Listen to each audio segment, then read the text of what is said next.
Hey everyone, and welcome back to my channel. Today I will walk you through creating a cool fantasy themed bottom navigation bar for your Flutter app. We will learn how to move between different pages seamlessly, and by using the Flutter BLOC package and CUBIT, we will handle our app's state and update specific parts of the app and widget tree. Each page can be personalized with your own widgets and screens like categories, profile, or settings section. Let's get started on making your Flutter app's navigation more exciting. If you are having a good time watching the video, don't forget to click the like button and subscribe.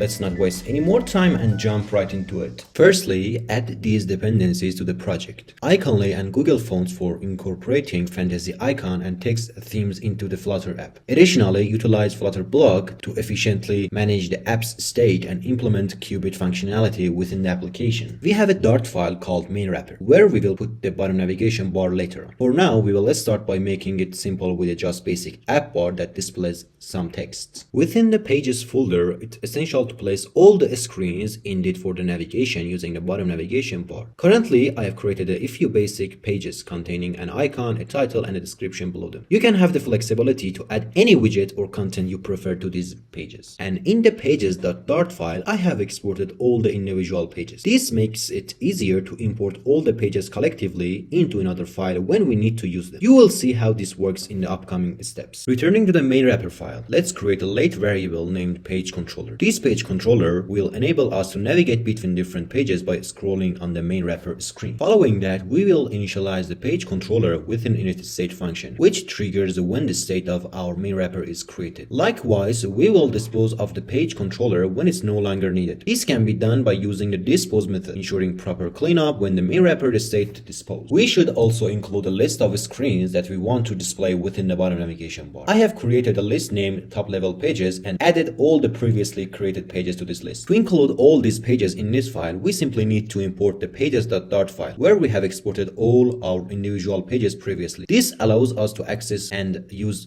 those pages within the current file effortlessly. Next, we are creating a function for each bottom navigation bar item. This function will take the context, a default empty icon, the page related to the index, a label for icon texts, and a field icon as inputs. Following that, we will utilize the gesture detector widget as the top level widget because we want to capture user tab and switch pages accordingly. Within the icon widget, based on a simple conditional statement in a test mode, we will display a field icon with amber color if the page is selected. Otherwise, an empty icon with gray color will be shown. Likewise, for the text widget, we will implement a similar approach using color and font weight based on whether the page is selected or not. Next, we create a function that returns the bottom app bar widget. This function will be utilized by passing it to the bottom navigation bar parameter of our main wrapper widget, enabling us to have a bottom navigation bar in our app. Let's set the color of bottom app bar to red initially so that we can observe its appearance on the screen. Then, specifically within the child parameter, we will use the previously created function that represents a single item for our bottom navigation bar within a column widget. This will allow us to display the individual navigation bar items. For the first item representing the home page in our bottom navigation bar, I'll pass a field home icon when the home page is selected, an empty home icon when it's not selected, along with the home text and index 0 since it's the first item in the bottom navigation bar. Then proceed to create items for favorites, notifications, and profile. Each will have their respective field and empty icons, texts, and their designated indexes in the bottom navigation bar. During these steps, I'm focusing on refactoring the code to enhance the UI's appeal. However, my main goal for this project isn't centered on creating an exceptional UI at the moment. Instead, I aim to simplify it by replacing some previously coded widgets. And then let's create a function named main wrapper fab to manage our floating action button task. Within this function, we will utilize the onPress parameter along with scaffold messenger to display a snack bar, providing visibility into the screen actions. The button's shape will be circular, its color amber, and the child element will be an add icon. To adjust the floating action button's position, we employ floating action button location dot end dock to position our floating action button in front of the bottom app bar. Next, for the scaffold body, we create a function that returns a page view as output. The controller parameter will fill with the page controller variable which we built earlier. And for children, we pass lists of our pages. Now, as you can observe, we can navigate through our app pages by using the page view widget by scrolling horizontally on the screen. However, the bottom navigation bar items are not being updated accordingly. Let's address this issue and ensure harmony between the page view navigation and the bottom navigation bar items. To do so, create a block folder and our bottom nav CUBIT file inside it. In this file, we have this class called bottom nav CUBIT, and we use CUBIT for state management for this app. Now, this bottom nav CUBIT class is like a special controller that keeps track of which tab or index is currently selected at the bottom app bar. At the start, it sets the default selected index to 0. It's like saying, hey, when you create this state, start with the first tab. Then we have got a neat method here called change selected index. It takes a new index value as an argument. So whenever we call this method and pass a new index, it updates the currently selected index to the new value. It's like saying, hey, emit this new index to update the current state of the bottom navigation bar. Overall, this code helps manage which tab or screen is displayed when you tap on different parts of the bottom navigation bar. It's a way to keep track of what the user is seeing and interactively update the app's UI accordingly. Following that, to utilize the previously created CUBIT class, it needs to be provided to the app. There are multiple approaches to achieve this, but in this tutorial, the block provider will be employed for this purpose. This provider will allow access to the CUBIT throughout the app, ensuring its availability for managing states and business logic. To do this, wrap the main wrapper widget within my app class using block provider. In the create function of block provider, provide the name of the CUBIT class. With this setup completed, we now have the CUBIT class accessible for use throughout the app. We utilize the block provider to easily reach the bottom nav CUBIT class instance. Block provider acts as a crucial component within the Flutter BLOC package, effectively handling the state of block while granting accessibility across the widget tree. Using the of method within the current context, we retrieve the specific bottom nav CUBIT block instance. Once we have obtained the bottom nav CUBIT instance, we invoke the change selected index method on this instance. This method takes the page variable obtained from the function input and promptly emits it as a fresh value for selected index within the CUBIT class, subsequently updating the state. For instance, if the user taps on the home icon, we transmit index 0, or if they select a favorite icon, we send index 1 to this function. In the subsequent steps, you will observe how we will dynamically update the UI based on these indexes. After adjusting the selected index value, which is linked to our integer state, we quickly use the page controller. Using its animate to page function, we smoothly move to the newly selected screen. This function needs 3 parameters. The first one decides which page to move to. The second sets how long the animation lasts, and the last one picks the animation side for the transition. Using context.watch, we actively observe any alternation happening in the state. Within the icon and text widgets established earlier, we are integrating conditional statement. When the integer value fetched from the state aligns with a specific page linked to each bottom navigation bar item, we showcase a bold icon and text, indicating that the respective item is presently chosen. If not, we display a lighter icon and text to indicate that the item is not selected. As you observe, we are now able to navigate between various screens by tapping on a specific bottom navigation items. Additionally, notice how the text and icon styles dynamically change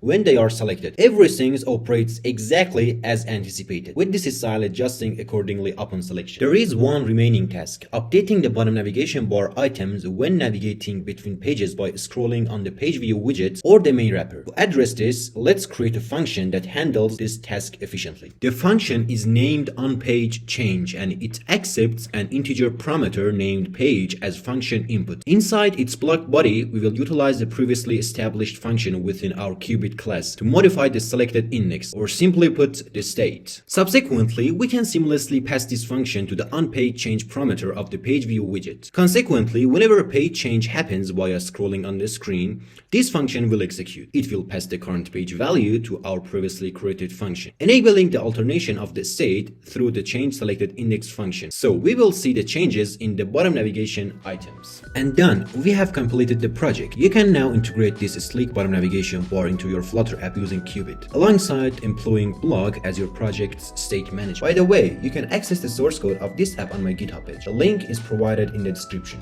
Thank you for joining me on this learning journey. Don't forget to hit the subscribe for more tutorials and share your thought in the comments below. Until next time, keep exploring and learning.